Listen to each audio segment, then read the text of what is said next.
tente mudar. Cabeça pra cima.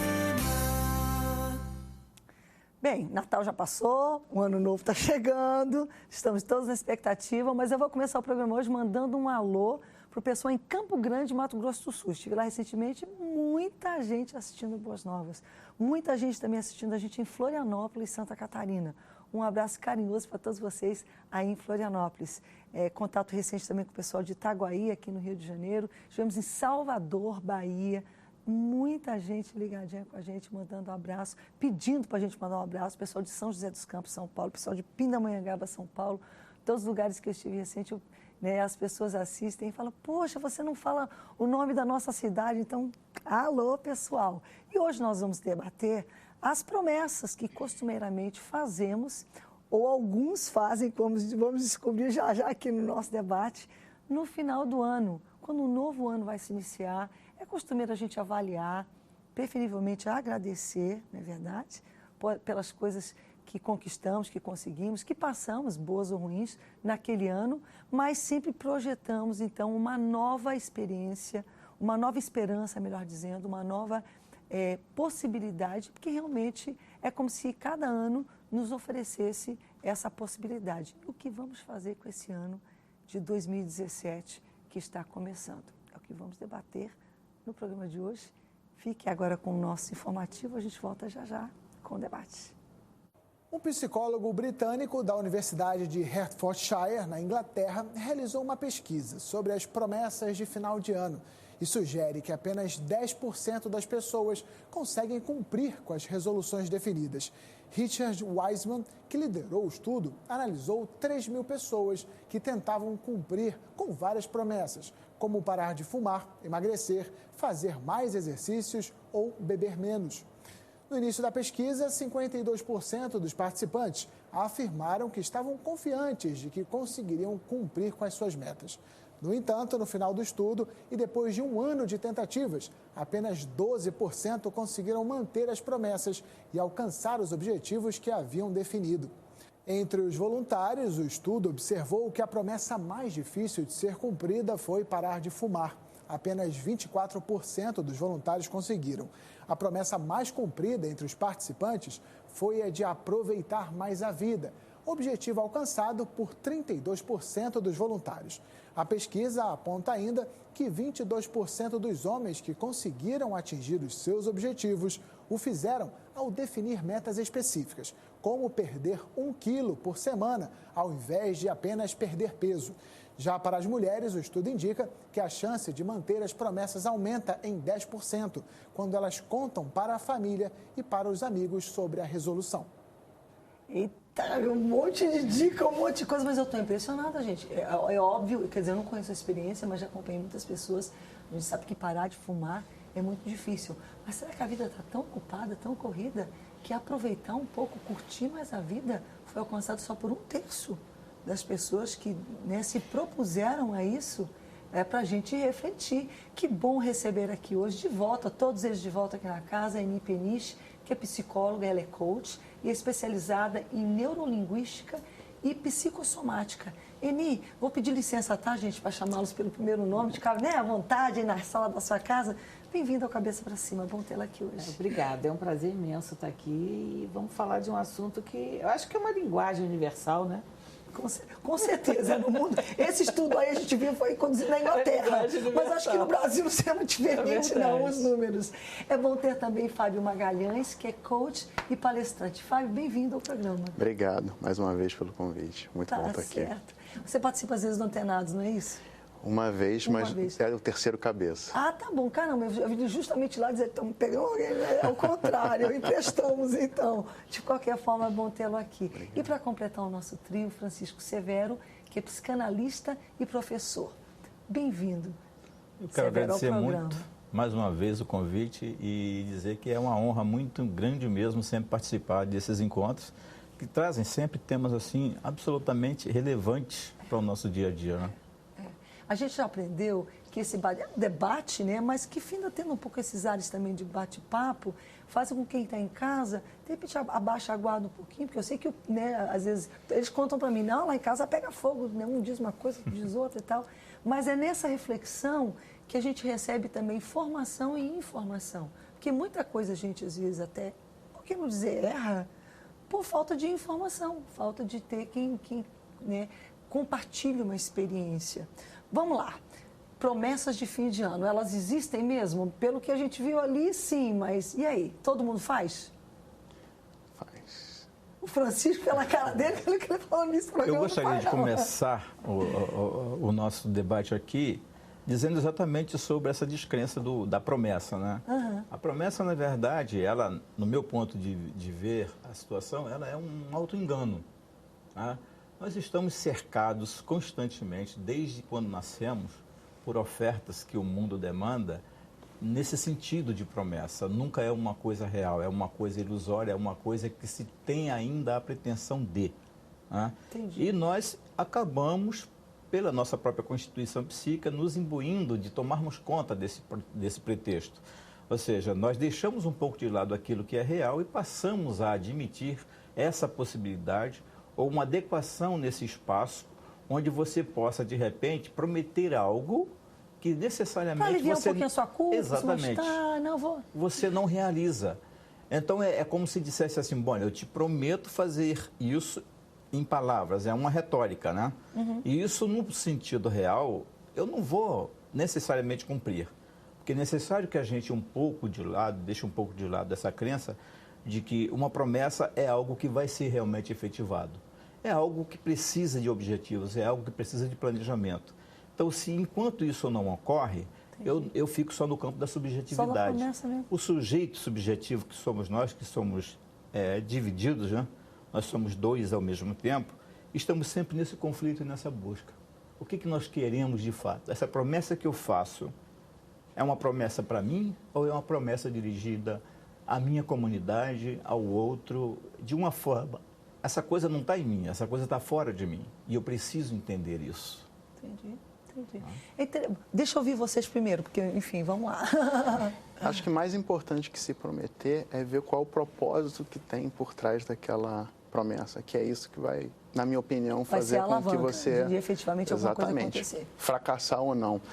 Particularmente, eu hoje trabalho como coach voltado para a área de emagrecimento. Eu perdi 31 quilos há 5 anos atrás. Uau. E o fim do ano tem um significado para mim, porque eu por muitas vezes cheguei nessa época de Natal e Ano Novo e falei, perdi mais um ano, fracassei mais um ano nesse objetivo.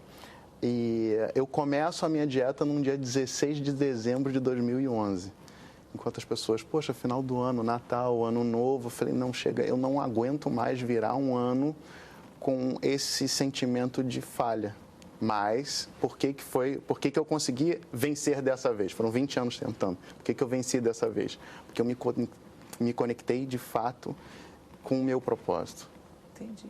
Você com que aquilo me tinha... Tanto que você não empurrou para 1º de janeiro. Exatamente. Você falou, eu tenho esse propósito e é hoje, acabou. É Natal, e conseguiu. Consegui. E não volto mais. Como é que você vê essa questão das promessas, Eni? Eu vejo essa questão da seguinte forma. Eu acho que o ano termina, mas a nossa vida não. Né? A gente parece que tudo vai mudar e não muda, tá tudo como antes. Eu acho tudo assim, eu acho tudo assim, muito fantasia, né? Uhum. Eu como coach e psicóloga, né? Eu trabalho com a área do coach já há 15 anos. E uma das coisas pela psicossomática que a gente trabalha muito é a questão do sonho e da fantasia. Uhum. Então, a fantasia... De certo modo, um pouco que o Francisco falou. A fantasia tem a ver em você criar expectativa. O pessoal que conhece a gente mesmo é com o dedo duro em cima.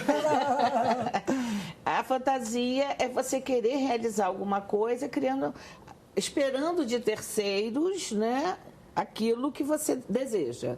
O sonho é algo que depende só de você e que está um pouco adiante, mas que precisa ser viabilizado. Então, o grande problema psicossocial é que as pessoas querem fazer as coisas que está na moda, não é? É moda. Final do ano eu vou fazer uma tatuagem. No final do ano eu vou fazer isso. Até o final do ano eu vou fazer aquilo. Então, eu acho que as pessoas se limitam. Né? Eu acho que quem se limita muito em relação a datas, a eventos, elas ficam que foi limitadas. exatamente o que, né, o Fábio não fez. Ele decidiu fora do momento. Entende? Eu, por exemplo, o que ele fez, eu jamais faria. Por quê? Porque eu acho que metas, sonhos, tem que ser visto como um prazer, tá? É um prazer. Eu, por exemplo, eu fui para os Estados Unidos, voltei, parei minha dieta, né? Porque eu sou o tipo assim, se eu sonhar com doce, eu já engordo, entendeu? Entendi. Então é uma carga genética. Mas eu não faria jamais dieta antes do Natal e Ano Novo. Por quê? Porque eu não vou me desafiar, eu quero me dar prazer, eu quero estar confraternizando e eu não tenho a mínima culpa de estar 5, 8 quilos acima do peso. Por quê? Hoje é moda ser magro? Eu vejo pessoas com tantos quilos a menos que parecem doentes. Então, a gente tem que ter muito cuidado com tudo isso para saber se realmente esse é um sonho. O que é que você vai ganhar com isso, né? Motivação é o quê? Motivos para. Então, é o sacrifício temporário para o resultado permanente. Para ele deve ter sido importantíssimo. Para ele, foi mais...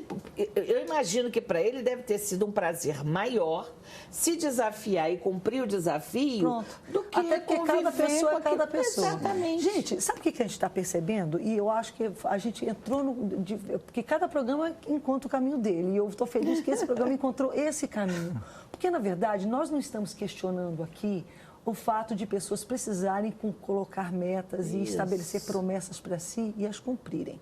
Mas o que estamos debatendo aqui é justamente esse hábito cultural já que se espalhou pelo mundo todo, de no ano novo, de uma forma realmente, certo, fantasiosa, como todos vocês colocaram, né?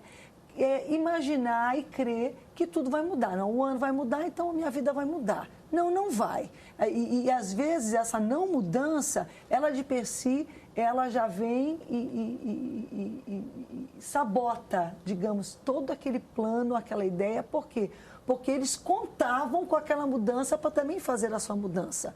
Só que o ano vai mudar? Vai. Mas você vai continuar morando na mesma casa, com as mesmas pessoas, convivendo com, às vezes, se há conflitos, com os mesmos conflitos. Você vai voltar para o seu mesmo bate-emprego, no mesmo bate-lugar, como a gente costuma dizer, brincando. E essa fantasia um pouco assim que toma conta de todo mundo, que realmente o Natal tem esse momento. Eu não acho isso de todo ruim. Só que eu acho que a gente é ilusório, digamos assim.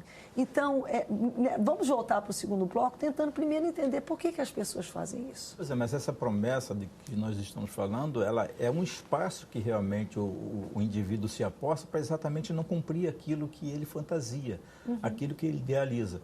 Quando você dirige isso que você promete para você, você não fala, você não faz anúncio, você não sai por aí dizendo, olha, eu estou prometendo isso, isso, aquilo. Não, você dirige para o outro que te procura isso. Aí tem que tomar uma atitude como o Fábio tomou, ele tomou para ele. Ninguém seria capaz de fazer como um desafio isso que ele fez. Antes do principal período de festas, ele parar e dizer assim, não, se eu tenho que começar, eu não tenho que prometer, eu vou começar isso agora. Porque 20 anos ele passou claro que teve tentando... toda uma história, já no segundo bloco ele vai dizer ele já vinha procrastinando, né? O que é uma promessa de fato? Ela é feita em cima de uma frustração de uma outra promessa que eu fiz e eu não cumpri. Então ela vira um círculo vicioso que você só promete, acreditando que aquilo que eu dirijo para o outro vai ser resolvido em mim. Olha só, gente, que fique claro, nós não estamos aqui menosprezando a promessa de ninguém, de forma porque nenhuma. Nós estamos aí nas vésperas do Ano Novo e dizendo que é só promessa. Agora, nós estamos dizendo que se você fizer a promessa como se convenciona a fazer de modo geral, ela provavelmente está fadada a falhar. Nós vamos debater por que isso agora no segundo bloco, mas vamos debater também como, então, evitar esse tipo de promessa se realmente o que você, as metas estabelecidas, vocês são coach, trabalham com pessoas, como lidar, o pensamento humano, como se, os gatilhos, as armadilhas, onde é que elas estão para que o nosso telespectador possa identificar e, de repente, não cair no erro que sempre caiu todo ano de fazer e não cumprir. A gente volta já. Cabeça pra cima. E as promessas de final de ano? Já está pensando em alguma? Pois é sobre isso que nós estamos debatendo hoje. E nós estamos descobrindo que a maioria das pessoas não cumprem as promessas. E por quê? Porque nós, de certo modo, nesse primeiro bloco, o primeiro bloco foi todo em cima disso, é uma convenção quase que social, mundial já, de fazer, meio que até para dar satisfação a si próprio, das suas frustrações, daquilo que você não conseguiu, às vezes que você já prometeu no ano passado, no ano retrasado também, e vai prometer de novo esse ano, porque você sabe que você precisa, mas você não consegue, e a gente tem aquela expectativa da meu ano vai mudar, minha vida vai mudar, e não muda, e aí você não cumpre. Então, a promessa, nesse sentido social, está fadada provavelmente a não funcionar. Certamente, né? Porque você vai observar que não é só o final do ano em que você faz a promessa. Se você for observar bem, você durante cada momento da sua vida, você faz tudo baseado em promessas. Mas a gente tem etapas. Geralmente eu já observei aniversário de casamento. Mas é sempre relativo, Rebeca, ao outro. Nunca é para um objetivo próprio. Não é para satisfazer uma mãe, é para satisfazer um sobrinho, para satisfazer uma tia, um amigo, é num emprego, é numa festa de final de ano, é numa festa comemorativa. Então há uma cobrança ali que se passa uma promessa. O que você está prometendo? O que você está prometendo? Exatamente. Olha só, Rebeca, hoje a gente está vivendo uma fase do modismo de coaching. Ah, total. Tá um modismo, tá uma coisa... E eu fico assim muito preocupada com isso, sabe? Por quê? Aí eu já tenho uma visão mais psicossomática, porque pela psicossomática, pela PNL, se você deseja fazer algo e não faz, o não fazer está te dando prazer. Então, o que as pessoas nasceram para experimentar o prazer. Nós viemos do Éden, nós somos hedonistas, não é? Então, a gente está sempre em busca de prazer. Por mais que aquilo seja destrutivo. Exatamente. Então, o que é preciso? Muitas pessoas, às vezes, não conseguem cumprir metas que se prometeram, não só prometer aos outros, por quê? Porque elas têm em si situações que precisam trabalhar de forma psicoterapêutica. A soma, primeiro. Portanto, eles estão isolando uma coisa que não pode ser isolada. Exatamente. Como eu vou estabelecer meta para uma pessoa que tem TAG, transtorno de ansiedade generalizada? Não tem como, essa pessoa não vai conseguir cumprir. Depressão, é uma depressão reativa, ou seja, uma pessoa que vou mudar de vida porque eu perdi um ente querido. Não adianta fazer um processo de coaching, não. Essa pessoa precisa elaborar o luto primeiro. Então, às vezes, por ela estar com sentimento de culpa, ela estabelece metas como um desafio de se autopunir. E são metas não factíveis, não são... Então, são metas, tá? Que às vezes ela se estão culpada por algumas coisas que ela deixou de fazer, ou que fez... Ou que falhou, enfim. Que falhou, estabelece metas desafiadoras como se fosse um processo de automutilação, quase. Autopunição. Autopunição. E aí vai, não consegue. E o fato de não conseguir, por falta de resistência física e psicossomática, tá? Ela tende a falhar e, consequentemente, a autoconfiança diminui, a autoimagem fica distorcida, negativa, e a autoestima completamente comprometida. Então, a gente precisa ter esse olhar para saber, por exemplo, eu como profissional, quando alguém me procura para fazer um processo, eu quero mudar de vida, eu quero emagrecer, eu quero mudar de profissão, eu quero fazer isso, espera aí, calma, como é que está a sua vida? Porque você está preparado para o que você está empreendendo? Exatamente, porque estabelecer metas... sonhos é algo que está além das possibilidades atuais. Então, essa pessoa ela tem que ter força para impulsionar tem que primeiro a vida. Elaborar aquela área da vida dela. Ela precisa ter uma base boa, psicossomaticamente saudável, para poder avançar após isso. Entende? É por isso que muitos não conseguem cumprir as promessas que fazem. Então, essa coisa, eu acho que existe um piloto automático trabalhando por trás de tudo isso, crenças limitantes que, às vezes, tem muito a ver com superstição. Né? Se você perceber, parece uma superstição. Se eu não prometer algo até o final do ano, se eu não fizer isso, não, existe vai muito, dar tudo nessa época errado. do ano, enfim. Vai dar tudo errado. Então a pessoa precisa... Você concorda que pode ter um toque por trás disso, pode ter uma compulsão por trás disso. Sem então, dúvida. isso aí é perigoso. Que às vezes nem foi identificada. Exatamente. Olhando em retrospectiva, Fábio, né, das tentativas que você fez, o que você percebeu seu diferencial, que de repente você tinha lidado, ou você parou para lidar, ou você pegou um alvo, estabeleceu em pedaços pequenos? Entendeu? O que você fez para ver que obviamente você estava até orientando outras pessoas, né, para que elas consigam ser mais bem-sucedidas? Então, o meu processo fez tanto sentido para mim que eu larguei tudo e abracei o coach.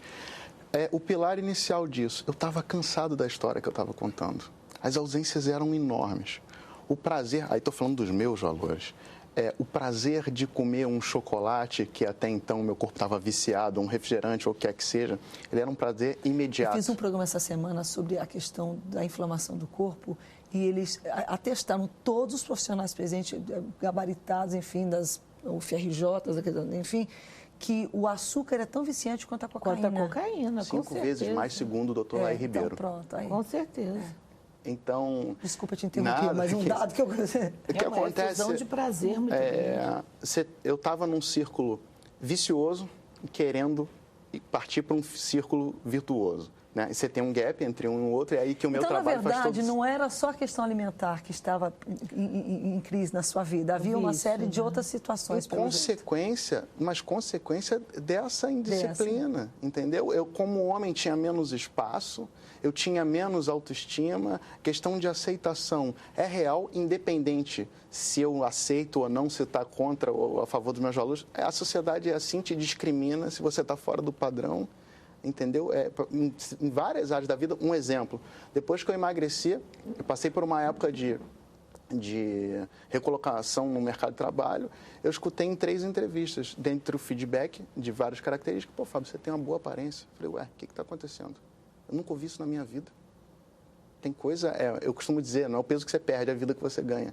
Então, eu estava sufocado pelas minhas ausências, eu não aguentava mais. Aí você vai, no decorrer, e que eu vejo isso com meus coaches também, todo excesso esconde uma falta. Eu já tive processo que a pessoa na 4ª sessão pediu o divórcio e não tinha consciência que tinha um casamento ruim, porque tinha um casamento técnico, mas não estava envolvida com o coração. E descontou isso inconscientemente na comida. Eu tive o outro caso em que a pessoa estava há 10 anos infeliz, falou, Fábio, de 20 aos 30 eu fui gerente numa empresa e eu não vivi, eu só trabalhei. Então, ele descontou tudo na comida.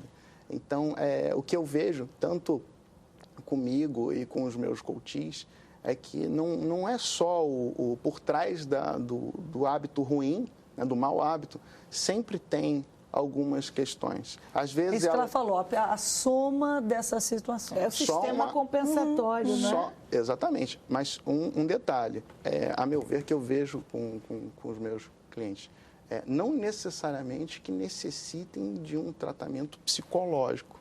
Às vezes são coisas que nas ferramentas de coach, o cara não precisa de terapia. Ele simplesmente não tem a consciência do que está... Exatamente. Você no processo, você espelha ele e fala, opa, nossa, eu estou fazendo isso. Por quê?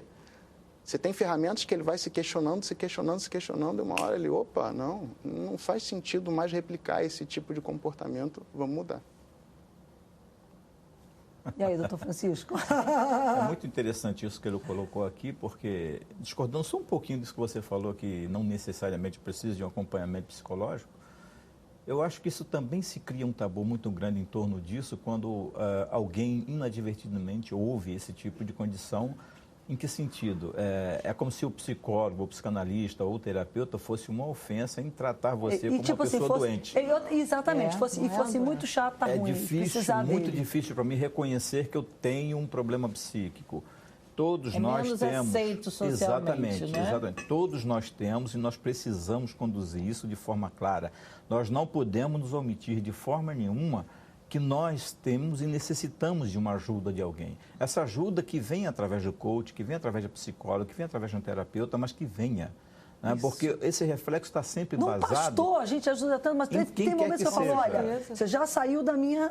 E olha que eu já estudei bastante, mas você está precisando de ajuda profissional. Nós precisamos constantemente dessa ajuda, dessa conexão com o outro e, sobretudo, com nós. Dessa coisa que nós sentimos e não conhecemos. Quando a Anne falou há pouco tempo a respeito dos prazeres, nós viemos desse hedonismo todo, esse prazer não necessariamente ele é sempre positivo. Às vezes nós permeamos por um caminho do prazer negativo, que é a satisfação do outro em detrimento para eu poder ser feliz, para eu poder ter algum prazer. Basta que você seja feliz, que eu estou me sentindo feliz também. De anulação, né? Exatamente. Mas que tipo de prazer é esse? Eu preciso reconhecer em mim que eu também tenho direito a isso, né? Apesar de eu não conhecer a instância que me provoca isso, que é a minha inconsciência, que é a minha incapacidade de reconhecer que eu tenho essa demanda. Eu preciso colocar isso e encontrar isso nessa relação que eu estabeleço com o outro. Mas eu não posso fazer do outro essa conexão. Da minha vida, eu tenho... Exatamente. Não é ele que vai resolver o que eu sinto, ou o que eu sofro, ou o sintoma que eu carrego. Doutor Francisco, quer ver uma coisa interessante? Não espiritualizando absolutamente, mas levando completamente para esse lado. Cristo fez uma colocação, Jesus Cristo, que eu acho muito interessante. Ele nos orientou, obviamente, a amar o próximo, mas ele colocou, ame o próximo como você ama a si mesmo. Mas muita gente esquece isso. Esquece. Então, eles não entendem que para ter a capacidade de amar alguém de forma saudável e efetiva, como Deus planejou, você tem que consertar, às vezes você tem que lidar, então você tem que ter amor próprio. Mas isso tem a ver com essa necessidade de pertencência, né? De pertencer a um grupo, claro, a pertencer a esse sistema, essa ditadura da beleza, ditadura do sucesso, ditadura da felicidade. Isso. Todo mundo tem que ser Esse feliz, é o padrão e pronto. Todo mundo tem que ser bonito. Então, se você entra num processo não convencional... Todo tem que ser rico, tá? Não, só sucesso. É ditadura do sucesso. Ninguém pode sofrer frustração. Não, é um absurdo. Aí as crianças crescem. A vida tem que ser perfeita. O que está errado com você? Sua vida não é perfeita. Isso é uma fantasia. As pessoas, como disse... se a gente ficar aqui preocupado em satisfazer um sistema que faz da gente, que monitora a gente, ao invés da gente fazer autogestão e escolher o que vai viver ou não, precisamos ser o protagonista da nossa vida e circular em vários cenários, né? E não vítima dela. E não ser usado e manipulado. Isso me leva ao tema que eu propus aqui para o terceiro bloco. As promessas que as pessoas fazem são muito parecidas. A gente viu no estudo da Inglaterra, na Inglaterra, Europa, tal, a nata da Europa. Então é a mesma coisa que a gente entendeu. Onde há ser humano, há uma semelhança muito grande. Há essa semelhança muito grande. E olha só, eu pessoalmente, eu gosto de estabelecer, eu não vou dizer que fazer promessas, mas eu gosto de estabelecer metas cada ano. Por exemplo, como igreja, a igreja aqui, que meu esposo é pastor, nós elegemos um tema.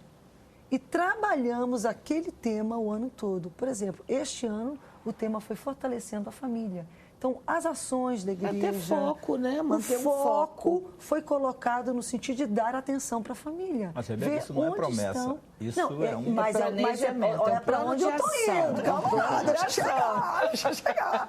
O próximo ano é servir a Deus e o próximo com um tema desse tamanho, né? Mas não teve gente que debateu, porque o tema já é escolhido no primeiro semestre, anunciado para a gente já se preparar para quando virar o ano não começar. A gente já está ali, pô. Servir a Deus e o próximo com alegria. Que a gente serve, às vezes, empurrado. Nossa, o próximo, te falar. Não, servir a Deus e o próximo com alegria. Qual é a diferença? Como aproveitar? Porque onde que eu quero chegar com essa situação que eu coloquei, essas duas situações? De ser muito parecido com o que a gente promete, né? Eu fiquei assustada com o fato de aproveitar mais a vida. Gente... não adianta, a minha referência é bíblica mesmo. Quando Deus criou a terra, que eu creio que Ele criou, no sétimo dia Ele descansou. Ele falou, você tem que descansar. Mas a gente não descansa, não. Não pode descansar, tá bom? Não pode descansar. Você é preguiçoso se você não descansar. pode aproveitar a vida. Deus está dizendo, olha, eu fiz, você aproveitar, meu irmão, aproveita. É verdade. Goza a vida. Mas não, né? Então, a gente vê assim, tem gente que tem que fazer promessa para isso e dos que fazem só 1/3 conseguem cumprir. Então, o que funciona? A gente já sabe o que não funciona. Já vimos que essa convenção social, né, a indústria da promessa, porque todo mundo está fazendo, que tem que fazer, não funciona. O que funciona? Como fazer algo que não seja sabotado com tanta facilidade? Seria, então, estabelecer metas em vez de fazer promessas? E, inclusive, o informativo colocou metas com...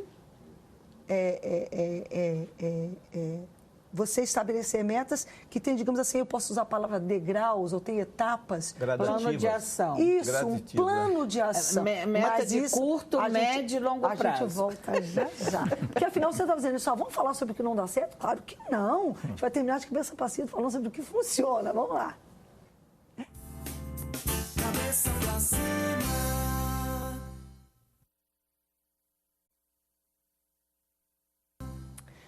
Natal passou, Ano Novo chegando, quem sabe você ligou a TV agora, estamos de cabeça para cima e hoje nós estamos debatendo as promessas de final do ano. Que eu lamento te informar, nós chegamos à conclusão que no sentido convencional, social, mundial, não funcionam. Estão fadadas a não funcionarem. Nós temos aqui, no entanto, um case, né? Já que é coach, um caso, uma experiência pessoal de vida em que antes do Natal, não esperou chegar o Ano Novo, né? O Fábio tomou uma decisão drástica que ele perdeu 30 quilos, de alguma forma aquilo redirecionou o papel. Mas era algo que ele protelou e lutou. E aí? São promessas, são metas, como fazer algo que funcione? O mais importante de tudo é você fazer um processo de autoconhecimento, se conhecer melhor, saber sair do mundo da fantasia. Exatamente, saber quem você é, descobrir suas necessidades essenciais, porque existem metas intrínsecas e as extrínsecas. Intrínsecas é o modo de ser, são os seus valores. Extrínsecas... Num português bem simples, o básico. O que pessoa... O basilar. Tipo assim, que tipo de pessoa você quer tornar-se? Metas extrínsecas. O que você quer ter na vida? O que você quer conquistar na vida? Mas você sabe... Para que as pessoas vejam e te aplaudem. Entendeu? Porque as outras são mais invisíveis. Então, mas são as invisíveis que efetivamente vão controlar as externas. Com certeza. A gente é muito preocupado hoje com o externo, com impressionar, e fica botando toda a nossa munição ali quando não está ali. Desmonta. É uma coisa que tem na psicossomática, eu falo muito nas minhas palestras. Deus nos fez para sermos a melhor pessoa que nascemos para ser. E colocou em nós sementes.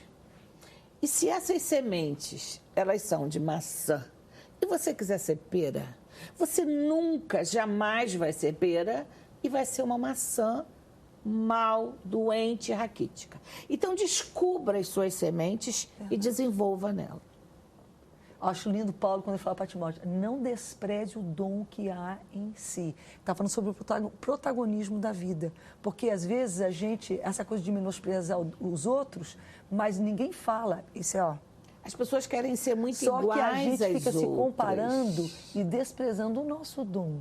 As pessoas querem ser muito iguais, por isso a gente tem toda essa idolatria da mídia, as pessoas fazem moda e às vezes ficam ridículas, horrorosas usando uma coisa, mas um artista está usando, eu vou usar. Isso aí dentro da neurociências também fala sobre o neurônio espelho, é aquela coisa que você modela o outro irracionalmente. Então, pronto, como ponto de partida para tomar uma decisão que vai funcionar, é você não ir por esse caminho de estar imitando, de querer ser outra pessoa, de querer ter o dom dela, mas você entender quem você é, se aceitar e desenvolver as sementes, os dons que você tem. Dentro desse padrão que é seu e que você acredita. Eu tenho uma opinião, pegando um gancho no que você falou. A meu ver, replicar comportamentos ou modismos que não fazem parte de você é futilidade.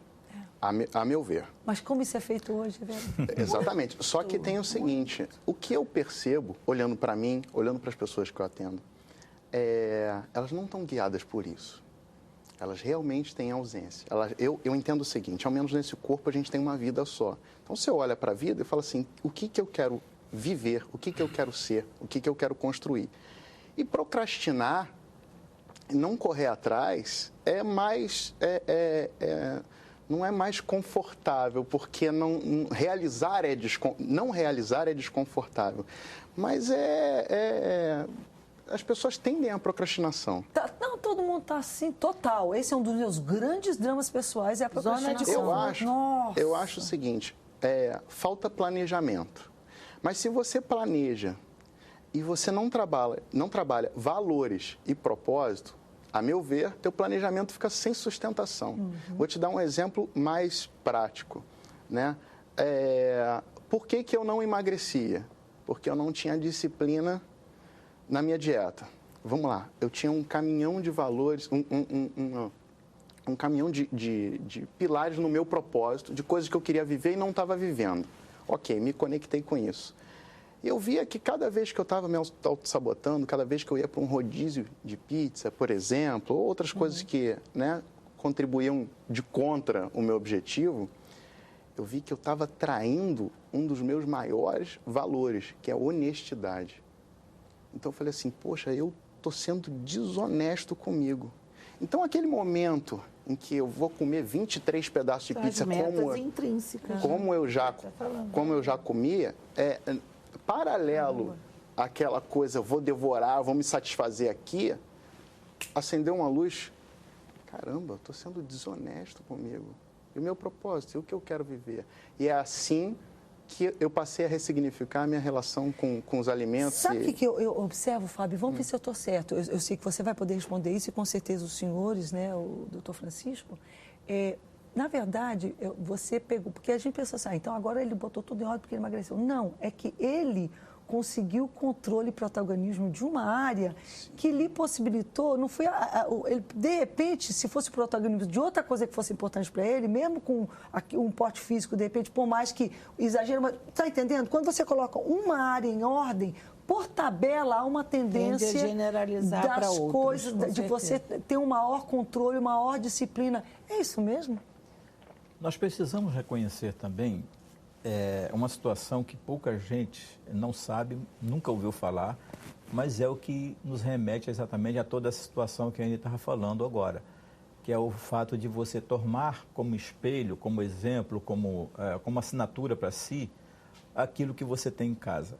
De pequenininho nós costumamos fazer isso. Então, o hábito já começa ali. Nós, quando chegamos a uma certa idade, começamos a perceber que aquilo que a gente aprendeu, que foi passado, que foi colocado da forma como foi colocada, não tem uma correspondência tão óbvia como a gente imaginava que tivesse. Daí entra a questão dos conflitos, que traz essa questão do soma que ela fala. Então, por que tudo aquilo que foi passado, que foi ensinado, que foi colocado para mim como sendo referência, e eu queria aquilo, e eu adorava aquilo, hoje eu sou contra isso? É um momento em que eu me volto para a parte intrínseca, como ela falou. É um momento em que eu paro de observar o que está à minha volta e passo a observar alguma coisa que demanda dentro de mim o porquê que eu cedo tudo isso.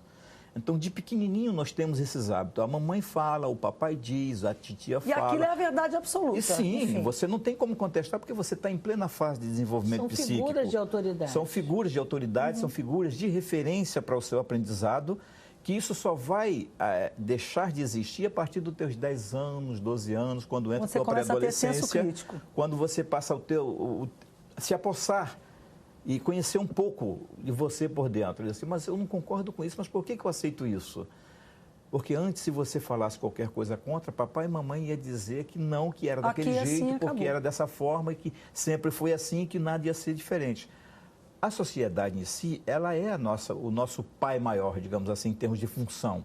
É ela que nos dirige em direção a esses anseios. Então, nós acabamos, quando nós não conhecemos essa parte interna, nós acabamos cedendo ao que o social, ao que o sociológico pede, ao que a cultura exige e acabamos mais uma vez caindo nas armadilhas de ceder sempre a esse meio para poder pertencer a esse meio. E aí abrimos mão completamente disso que a gente vai chamar de gozo, né? O Lacan vai falar sobre isso, gozo, que é aquela situação em que o indivíduo não escolhe se é um prazer de prazer ou se é um prazer para fazer prazer ou para notar um prazer. Então, de pequenininho a gente é acometido disso, né?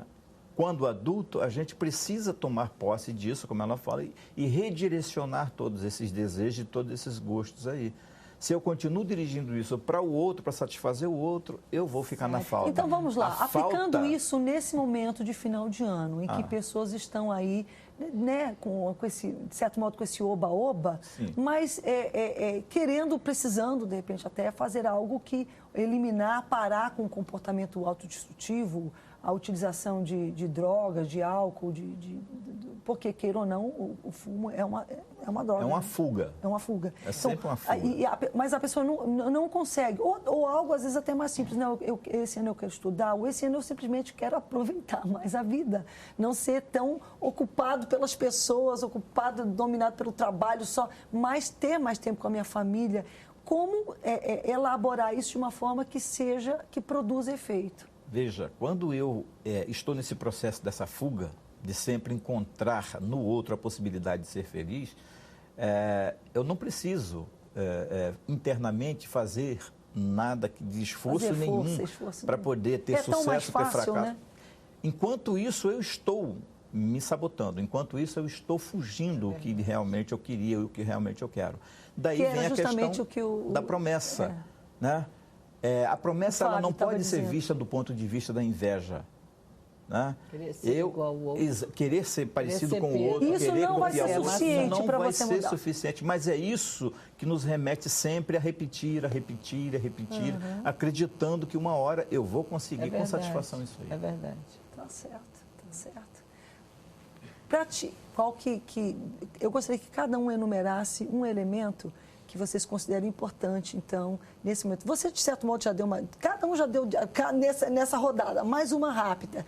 Né? Você falou, por exemplo, do autoconhecimento, de você identificar que outro elemento você coloca como sendo importante para a pessoa tomar uma decisão que vai, efetivamente, ela tenha condição de levar a cabo.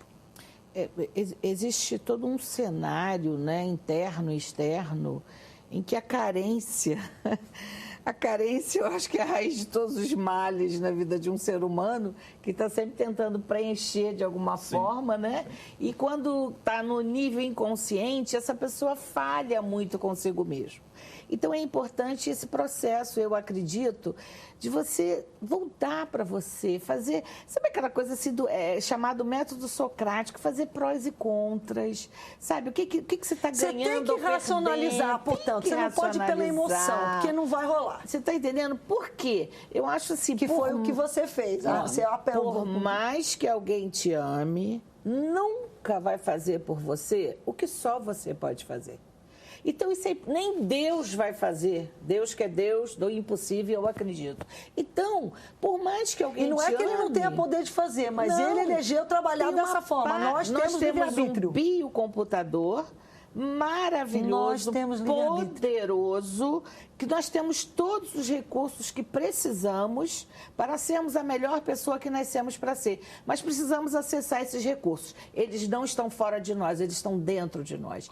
Aí é que está o grande problema. Não adianta querer fazer o que o outro faz, não adianta, não existe receita.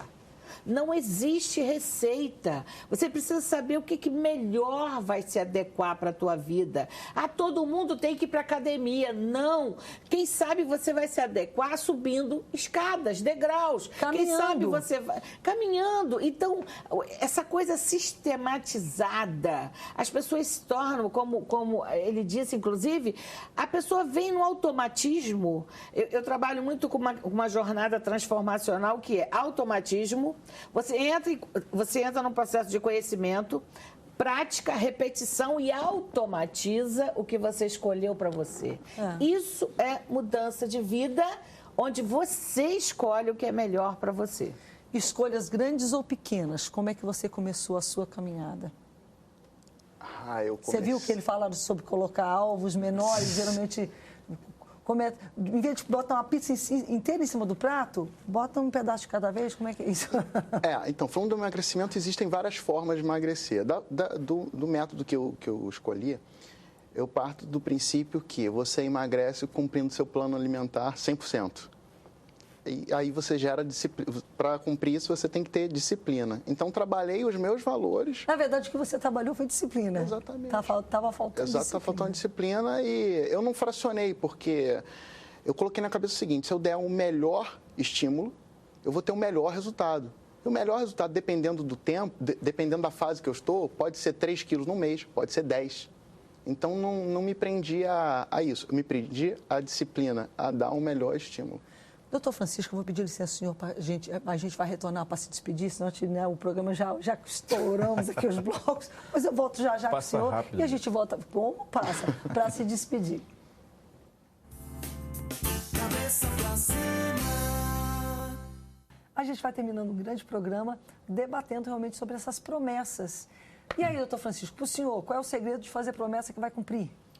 O segredo número 1 é não fazer promessa. Olha aí. E, em seguida, se ela não for possível, se não tiver como evitar fazê-la, que faça dentro de uma medida possível, que faça dentro de uma capacidade em que você possa discernir o que de fato você quer dirigida a você, dirigida ao seu propósito, dirigido ao que realmente você quer que mude em você. Não é em função do que está à tua volta te exigindo A, B, C, D, posição isso, posição aquilo, demanda disso, demanda daquilo. Porque você já discerniu o que precisa. Porque você discerniu e você não pode fugir disso. Né? Porque cada vez que você tiver a pretensão de, por opinião alheia ou inerente a uma outra capacidade que você tenha, você se deixar levar por isso, certamente você nunca vai sair da sua promessa. Cobranças sociais do entorno não vão é fácil, não é de maneira nenhuma, nunca foi dito que é fácil você fazer essa mudança, mas se você só vai poder saber fazer isso se você realmente, efetivamente tentar. Estabelecer, para mim, por exemplo, é muito aquilo que eu vou fazer, até como falei anteriormente, naquele momento, dos temas e tal, estabelecer metas, colocar, entendeu? Situações que... E às vezes metas que não são diretamente relacionadas àquele elemento, mas são relacionadas às questões mais basilares que estão me sabotando. Né? Então, para mim, por exemplo, eu sou uma pessoa que pessoalmente, eu preciso dormir. Meu marido precisa dormir isso aqui, eu tenho que dormir isso aqui. Então, há um descompasso, obviamente, né? Porque eu funciono muito bem se eu durmo e eu não funciono tão bem se eu não durmo. Mas nem sempre a gente pode. Só que é uma coisa simples, boba, parece ser boba. Mas eu já identifiquei ela como sendo basilar para mim. Então, eu cuido dela. Por quê? Porque eu sei que ela vai ser garantidora de outras áreas, de mais paciência, de mais disciplina, de mais cuidado com a alimentação, de mais disponibilidade para o exercício. Porque pode ser, nossa, mas eu identifiquei. Por quê? Porque eu me analisei. Não pode haver equívoco nenhum quando se trata de você. Você é uma pessoa única, né? Você vai ter bilhões de pessoas no planeta, mas nunca você vai conseguir encontrar uma, nem que fosse uma cópia sua, ia ser igual a você. Nem a digital. Deus, eu te contar. Então, você tem que prevalecer, você tem que preservar aquilo que é seu, que é autêntico, que é a essência, a tua essência. Tá certo. Doutor Francisco Severo, muito obrigado pela sua presença. Fábio Magalhães, igualmente. Obrigado. Muito bom estar aqui mais uma vez. Beleza, bom tê-lo aqui. Sucesso aí na sua caminhada. Nesse novo ano, né? Tem metas, tem planos para esse ano? Tem. Viu que eu não fiz promessas, né? Não sou promessa. Tem metas, tem coisas que fazem sentido para mim. E eu vou aproveitar, aproveito a data para ser mais um gancho para correr atrás. Fina sendo um gancho bom, né? Vamos combinar, só saber direcionar da forma correta. Não vamos culpar o gancho por isso, mas ele existe. Doutora Eni Peniche, muito obrigada pela sua presença aqui com a gente. Eu te agradeço por essa oportunidade de estar aqui com duas pessoas maravilhosas, aprendendo com eles. E você também, é um prazer imenso, né? Estou acostumada a estar aqui com a Celeste. Então foi uma experiência muito boa, viu? Que coisa boa. E eu quero dizer o seguinte, para as pessoas terem muito cuidado, a gente precisa se blindar, sabe? blindar dessas convenções. Eu sou uma pessoa Desses que... modismos, eu concordo contigo. Sabe? Chega! Cuidado Essa para você ditadura. não se tornar refém emocional do sistema. Pela psicossomática, é isso que o inconsciente fica tentando sinalizar e você não percebe, você não se respeita e ele sinaliza com transtornos psicossomáticos. Então, isso é muito sério, é caso de saúde. Você estava falando do sono. Quando eu falo de autoconhecimento, eu falo que eu trabalho com as neurociências, ritmo biológico, a cronobiologia. Uns precisam de mais horas de sono, uns são mais vespertinos, outros são mais matutinos. Isso! Vespertino geralmente não tem fome pela manhã, tem mais tarde à noite. O matutino tem uma fome tremenda pela manhã. Isso tem tudo a ver também com dieta, com a nutrição. Eu fui professora de fisiologia. Então, eu trabalhei muito essa questão, tá? A gente precisa ter cuidado que temos canais de comunicação, que são as percepções. O meu é diferente do seu, que é diferente do deles. Então, a gente precisa se conhecer exatamente nessas estruturas neuropsicológicas, neurobiológicas, porque isso é a base para que a gente possa funcionar e estabelecer metas para a nossa vida e quando você cumpre, você se torna mais feliz, porque você não se boicotou, você não se traiu e você tem esse prazer de ter vencido algo que você colocou para você. Então, é algo que não alguém colocou, mas você colocou para você. Entendi. Então, a importância de se respeitar dentro da sua individualidade e da sua melhor versão. Beleza, muito obrigada a todos vocês. A gente vai encerrando o programa. Eu só vou dizer o seguinte, para mim, em termos de meta, eu procuro fazer metas que eu repito para mim mesma diariamente. Então, eu procuro estabelecer metas diárias. Por mais que eu, todo santo dia, eu repita a mesma coisa, entendeu? Mas elas efetivamente se cumprem. Bem, eu não vou dizer que todas, mas eu trabalho para isso, nesse sentido, né? E uma das coisas que eu falei aqui, já acho que no intervalo, não falei no programa, que para mim é muito importante, que daí sim, essa eu faço, eu sempre penso na virada, a ajuda de Deus. Porque, nossa, estou para ver, as coisas que eu realmente apresentei com ele a fé. Agora, eu faço a minha parte, Deus, ele entra com milagre, trabalhando, mas eu confio e eu tenho visto coisas assim excelentes realmente acontecer. Deus abençoe todos vocês. Feliz ano novo, abençoado ano 2017 para todos vocês. E a gente termina o programa com o Flávio cantando.